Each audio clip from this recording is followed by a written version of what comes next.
आप जानकारी लेंगे अब दिल्ली सल्तनत की। दिल्ली सल्तनत में कुतुबुद्दीन ऐबक के बाद अगला प्रतापी शासक रहता है इल्तुतमिश। इल्तुतमिश की मृत्यु के बाद उसका बड़ा पुत्र होता है रुकनुद्दीन। बड़ा पुत्र होता है रुकनुद्दीन, जो अपनी माँ शाह तुर्कान की सहायता से गुलाम वंश की गद्दी पर बैठता है। रुकनुद्दीन एक अयोग्य शासक होता है। रुकनुद्दीन अपनी माँ शाह तुर्कान की सहायता से गुलाम वंश की गद्दी पर आगे बैठता है, शाह तुर्कान की सहायता से, लेकिन ये अयोग्य शासक होता है। रुकनुद्दीन की देखभाल बहुत ढीली होती है, कुछ करता नहीं होता। इसकी माँ देख रेख भी नहीं ज़्यादा कर पाती है और शासन सत्ता काफ़ी ढीली हो जाती है। उसी समय मौका पाकर रजिया सुल्तान शासिका होने का दावा करती है। जब रजिया सुल्तान लाल कपड़े पहनकर दरबार में पहुंच जाती है, उस समय यहाँ का शासक रुकनुद्दीन और रुकनुद्दीन का जो सहायता करने वाली होती है वो इनकी माँ शाह तुर्कान होती है। जनता के सामने जब ये लाल कपड़े पहन के पहुँच जाती है तो ये न्याय की मांग करती है। तो वहाँ का अमीर वर्ग और जनता इस बात पर विचार करती है और खुश होती है कि अगर यहाँ पर दिल्ली की शासिका कोई महिला होगी तो हमारे व्यापार में ज़्यादा टांग नहीं अड़ाएगी। और सैनिक यहाँ के सोचते थे कि मेरी सैनिक की ड्यूटी में या सैनिक कार्रवाई में ज़्यादा ये तंग नहीं करेगी। इस प्रकार अमीर वर्ग जो सोचता था वह भी सोचता था ये एक महिला है और इसे जैसे चाहेंगे वैसे अपने हिसाब से हम कानून चलवाएंगे। तो जब रजिया न्याय मांगने के लिए जाती है दरबार में, तो उस समय रजिया के पक्ष में सभी लोग हो जाते हैं। कौन कौन? सैनिक वर्ग रजिया के पक्ष में हो जाता है, वहाँ का व्यापारी वर्ग रजिया के पक्ष में हो जाता है और वहाँ का अमीर वर्ग रजिया के पक्ष में हो जाता है। अर्थात इन सबके सहयोग से रजिया वहाँ की प्रथम शासिका घोषित हो जाती है। रजिया सुल्तान इल्तुतमिश की पुत्री होती है, जो भारत की और दिल्ली पर शासन करने वाली, जो भारत में दिल्ली पर शासन करने वाली पहली एवं अंतिम महिला शासिका और पहली एवं अंतिम मुस्लिम महिला शासिका और पहली एवं अंतिम तुर्क महिला शासिका होती है। ये तुर्क की होती है, तुर्क महिला शासिका होती है। इसके शासिका बनने के बाद ये जस्ट क्या करती है, अपने जनाने कपड़े पहनना बंद कर देती है और मर्दाने कपड़े पहनकर दरबार में बैठने लगती है।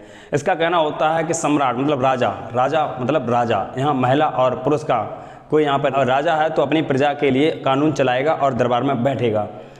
तो रजिया जैसे ही शासिका बनती है वैसे ही ये मर्दाने कपड़े पहनकर ये दरबार में बैठने लगती है और मर्दाना कपड़े में ये पहना करती है ये कुबा और कुलाह। कुबा जो कोट कहलाता है और कुबा जो कोट होता था और कुलाह जो टोपी। तो रजिया कुबा और कुलाह पहनकर दरबार में बैठने लगती है। जब दरबार में बैठने लगती है तो इससे सबसे ज़्यादा एक वजीर होता है, वह सबसे ज़्यादा इसका विरोधी हो जाता है। वह वजीर होता है, उसका नाम होता है वजीर निजामुद्दीन। एक वजीर होता है वजीर निजामुद्दीन। रजिया का सबसे प्रथम और सबसे विरोधी और रजिया की शासिका बनने के जो सबसे अधिक खिलाफ होता है वह है वजीर निजामुद्दीन जुनैदी होता है। वजीर निजामुद्दीन जुनैदी ये इसका विरोध करने लगता है। इसके विरोध के साथ ही जब ये अपनी कानून व्यवस्था चलाने लगती है तो इस बात से जो अमीर वर्ग ने व्यापारी ने सोचा था वह सोच से ठीक खिलाफ निकली। उन्होंने सोचा था रजिया एक महिला शासिका बनेगी तो हम जैसे चाहेंगे वैसे अपना व्यापार चलाएंगे, जैसे चाहेंगे वैसे अपने कर देंगे। अमीर वर्ग ने सोचा था, सैनिकों ने सोचा जैसे चाहेंगे अपनी हम सैन्य व्यवस्था रखेंगे, लेकिन ऐसा नहीं होता।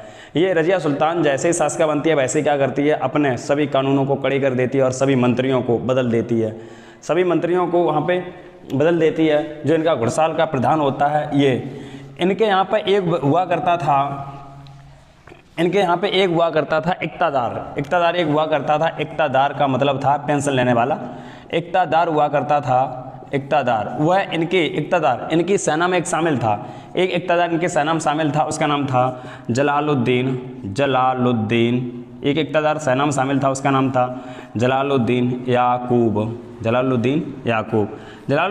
ये इक़्तादार होता था, ये सेना में शामिल था क्योंकि सैनिकों को ही इक़्तादारी प्रथा का लाभ मिला करता था। तो लेकिन ये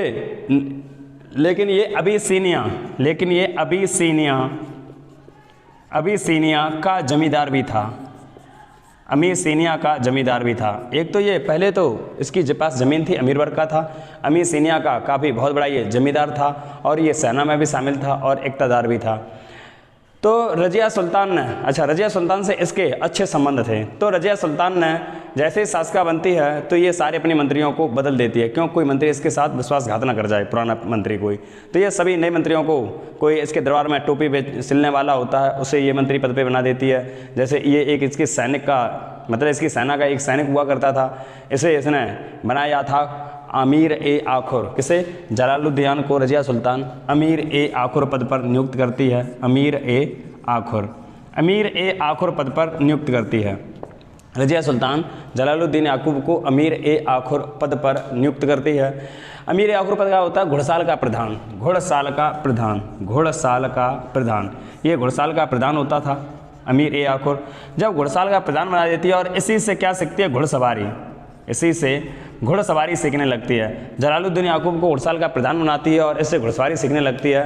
तो यहाँ पर इसके और जो सैनिक और घुड़सवारी को शिक्षा देने वाले व्यक्ति हुआ करते थे, ठीक ना, वह भी इससे सब नाराज़ हो जाते हैं। ये अपने चारों तरफ दुश्मन ही दुश्मन पैदा कर लेती है। जब ये सब नाराज़ हो जाते हैं तो ये सब एकत्र होकर और रज़िया सुल्तान को हटाने की कोशिश करते हैं। तो ऐसे कैसे हटाया जा सकता है? तो ये क्या करते हैं, भटिंडा के शासक अल्तुनिया, भटिंडा के शासक अल्तुनिया को, भटिंडा के शासक अल्तुनिया को रज़िया पर आक्रमण करने के लिए, अल्तुनिया को रज़िया पर आक्रमण करने के लिए, रज़िया पर आक्रमण करने के लिए आमंत्रित करते हैं। तो अमीर वर्गों ने भटिंडा के शासक अल्तुनिया को रज़िया सुल्तान पर आक्रमण करने के लिए आमंत्रित किया। तो भटिंडा का शासक अल्तुनिया आता है और रज़िया पर आक्रमण करता है। उस समय रज़िया का जो मुख्य सेना का प्रमुख जो होता है, या आमिर ए आखुर या घुड़साल का जो प्रधान होता है, या रज़िया का सबसे करीबी व्यक्ति होता है, वह था जलालुद्दीन याकूब।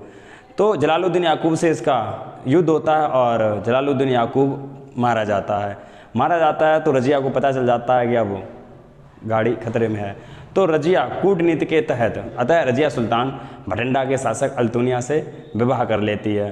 भटिंडा अल्तुनिया से विवाह करने के बाद वह दिल्ली की सत्ता को हासिल करने के लिए पुनः लौट रही होती है। तो उसमें इसका अगला जो शासक का, गद्दी का जो दावेदार होता है वह हो जाता है बहराम शाह। गद्दी का दावेदार हो जाता है उस समय बहराम शाह।